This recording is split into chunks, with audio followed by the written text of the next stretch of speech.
नमस्कार, जय हिंद दोस्तों। स्वागत है आपका अपने YouTube channel important MCQ by Sandeep में।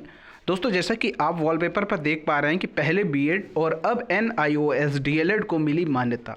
प्राथमिक शिक्षक बनना हुआ मुश्किल, रेगुलर DLED वालों की राह हुई कठिन। दोस्तों, जैसा कि आप जानते हैं कि प्राथमिक शिक्षक की भर्तियों के लिए DLED को मान्यता दी गई है, लेकिन कुछ वर्षों पहले NCTE के द्वारा प्राथमिक शिक्षक की भर्तियों के लिए बीएड को भी मान्य कर दिया गया है। यानी बीएड जो है अब कक्षा 6 से 8 के साथ साथ कक्षा 1 से 5 तक की शिक्षक भर्तियों के लिए भी मान्य होगा। लेकिन यहाँ पर 2 दिन पहले NCTE ने एक और पत्र जारी करके सभी को चौंका दिया है कि अब NIOS DLED वाले भी शिक्षक भर्ती यानी प्राथमिक शिक्षक भर्तियों के लिए एलिजिबल होंगे। दोस्तों, NCTE का ये पत्र रेगुलर DLED वालों के लिए बहुत ही ज़्यादा मुश्किलें खड़ी करने वाला है, क्योंकि रेगुलर DLED वाले आज भी बीएड वालों का विरोध कर रहे हैं कि इन्हें प्राथमिक शिक्षक भर्तियों से बाहर किया जाए। लेकिन इसको दरकिनार करते हुए NCTE ने एक और रेगुलर DLED वालों के लिए मुसीबत पैदा कर दी है कि NIOS DLED वालों को भी प्राथमिक की शिक्षक भर्तियों में शामिल करने के लिए अनुमति दे दी है। दोस्तों, इस वीडियो में हम जानेंगे कि NIOS DLED को प्राथमिक शिक्षक की भर्तियों में शामिल करने के लिए रेगुलर DLED वालों पर इसका क्या इम्पैक्ट पड़ेगा। क्या रेगुलर DLED वालों के लिए अब प्राथमिक शिक्षक बनना बहुत ही कठिन हो जाएगा। तो आइए शुरू करते हैं इस वीडियो को शुरू करने से पहले एक निवेदन है, अगर आपने अभी तक चैनल को सब्सक्राइब नहीं किया है तो चैनल को सब्सक्राइब करके घंटी का निशान जरूर दबा लें, ताकि ऐसे ही वीडियो आपको लगातार मिलते रहें। दोस्तों, ये आपके सामने NCTE का वो पत्र है जिसमें NIOS DLED को प्राथमिक शिक्षक की भर्ती के लिए एलिजिबल किया गया है। ये लेटर 6/1/2021 को जारी किया गया है NCTE की तरफ से। यहाँ पर सब कुछ दिया हुआ है कि जो वैलिडिटी है DLED NIOS वालों की, वो प्राथमिक शिक्षक की भर्ती के लिए मान्य कर दिया गया है। साथ ही साथ आप यहाँ पर अखबार की भी देख सकते हैं, शिक्षक भर्ती परीक्षा में NIOS से DLED मान्य, यानी जिन्होंने NIOS से DLED किया है वो भी अब प्राथमिक शिक्षक भर्ती में मान्य होंगे। यहाँ पर पूरी खबर आप देख सकते हैं। राष्ट्रीय अध्यापक शिक्षा परिषद यानी NCTE ने सभी मुख्य सचिवों को लिखा पत्र, प्रदेश के करीब 1.5 लाख से अधिक अभ्यर्थियों को बड़ी राहत। दोस्तों, जो NIOS DLED है ये एक तरीके से ऐसे अभ्यर्थियों के लिए था जो पहले से किसी प्राइवेट स्कूल्स या फिर किसी गैर सरकारी स्कूल में कार्यरत थे। इन लोगों के लिए सिर्फ और सिर्फ संडे को ये प्रोग्राम चलाया जाता था, यानी 18 महीने का ये DLED कोर्स होता है और जो केवल और केवल संडे को चलाया जाता है। इस हिसाब से हम कहें कि जो NIOS DLED है ये सिर्फ और सिर्फ 70 से 72 दिनों का कोर्स है। और दोस्तों, यहाँ पर जो रेगुलर DLED वाले हैं वो 2 साल के कोर्स को पूरा करते हैं, तब जाकर वो प्राथमिक शिक्षक की भर्तियों के लिए एलिजिबल होते हैं। तो यहाँ पर जो रेगुलर DLED वाले स्टूडेंट हैं वो बहुत ज़्यादा परेशान हैं कि हमने इतना रुपया खर्चा किया और 2 साल इसके लिए दिए, तब जाकर कहीं हमारा DLED का कोर्स पूरा हुआ। लेकिन ये NIOS DLED वाले ऐसे स्टूडेंट हैं जिन्होंने मात्र 70 से 72 दिन कोर्स किया हुआ है और सिर्फ कुछ नाम मात्र की फीस में ही अपना DLED पूरा कर लिया, तो वो रेगुलर DLED वालों के बराबर कैसे हो गए।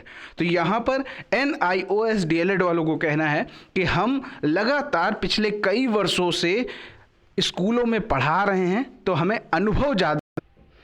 यहाँ पर पूरी खबर पढ़ेंगे। राष्ट्रीय मुक्त विद्यालयी शिक्षा संस्थान से DLED का कोर्स करने वाले 1.5 लाख से अधिक अभ्यर्थियों के लिए खुशखबरी है। वे अब प्राथमिक स्कूलों की शिक्षक भर्ती के लिखित परीक्षा में शामिल हो सकेंगे। NCTE ने इस कोर्स को भी शिक्षक बनने के लिए मान्य किया है, बशर्ते वे केंद्र व राज्य की शिक्षक पात्रता परीक्षा TET उत्तीर्ण हों। प्रदेश में बेसिक शिक्षा परिषद की प्राथमिक विद्यालयों की शिक्षक भर्ती की लिखित परीक्षा में अभी तक NIOS से DLED करने वाले अभ्यर्थियों को मौका नहीं मिला। इस परीक्षा से सिर्फ उन शिक्षा मित्रों को मौका दिया गया था जिन्होंने पत्राचार के माध्यम से DLED किया था। इसकी वजह NCTE की ही नियमावली रही है। इसी आधार पर बिहार सरकार ने कुछ अभ्यर्थियों के आवेदन निरस्त कर दिए थे। वे हाईकोर्ट पहुंचे और पटना हाईकोर्ट ने उनके पक्ष में फैसला सुनाया। अब NCTE के उप सचिव T प्रीतम सिंह ने इसे लेकर 6 जनवरी को देश के सभी राज्य के मुख्य सचिवों को पत्र भेजा है। साथ ही यहाँ पर यह भी खबर देख लीजिए, प्रदेश में 1,51,000 NIOS से DLED हैं। यानी उत्तर प्रदेश में, मात्र उत्तर प्रदेश में ही करीबन 1.5 लाख से अधिक NIOS से DLED के प्रशिक्षु हैं।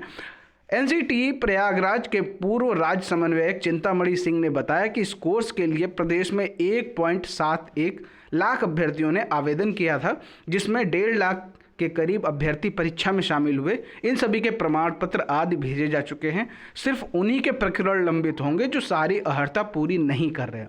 2018 व 2019 को TET से बाहर, यानी जो 2018 और 2019 का जो TET हुआ था, वहां पर NIOS से DLED करने वाले अभ्यर्थियों को बाहर कर दिया गया था।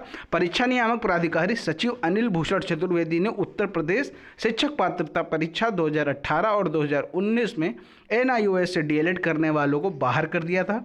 2018 में कुछ अभ्यर्थी परीक्षा में शामिल भी हुए थे, लेकिन उन्हें प्रमाण पत्र जारी नहीं किया गया, जबकि 2019 में ऐसे अभ्यर्थियों को परीक्षा में शामिल ही नहीं किया गया। तो यहाँ पर सबसे पहले यहाँ पर जो था NIOS से DLED करने वालों को मान्य नहीं किया गया था, लेकिन अब जो NCTE का जो पत्र आया है 6 तारीख को, यहाँ पर ये बताया गया है कि जो NIOS से DLED करने वाले अभ्यर्थी हैं उन्हें टेट में और जो प्राथमिक की शिक्षक भर्ती हैं उन सभी में NIOS से DLED करने वालों को मान्यता प्रदान कर दी है। तो यहाँ पर अगर हम एक तरीके से देखें तो सबसे ज़्यादा नुकसान किसका हो रहा है? सबसे ज़्यादा नुकसान हो रहा है रेगुलर DLED करने वालों का। ऐसा क्यों है?